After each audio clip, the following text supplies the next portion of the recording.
ပါပါစေချမ်းသာပါစေလာကားပေါ်တက်လေလာကားပေါ်တက်ကားပေါ်တက်လာမဆိုင်လာကားပေါ်တက်ဒီမှာပါနေတယ်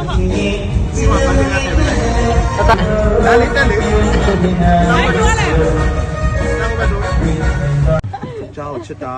ဒါကိုသားကြီးရဲ့တပည့်စင်းခိုင်မျိုးနဲ့တင်တောင်းငယ်ရွာမှာရှိတယ်။နော်ကိုသားကြီးလက်ရအတိုင်းလိမ့်နိုင်တယ်။အဲ့တော့ချစ်ရမိဘပြည်သူတွေစင်းခိုင်ဘက်မှာလိမ့်ဖို့မိတ်ကပ်လိမ့်ဖို့လိုအပ်တယ်ရှင်ဆက်သွယ်ပါ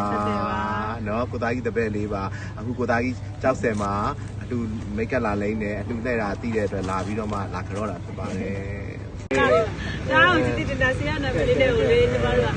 နာမည်နဲ့တော့ခေါ်ကြတာနော်ဆရာချမ်းသာပါစေချမ်းသာပါစေဆရာထက်တော်တဲ့တပည့်ဖြစ်ပါစေရပြီ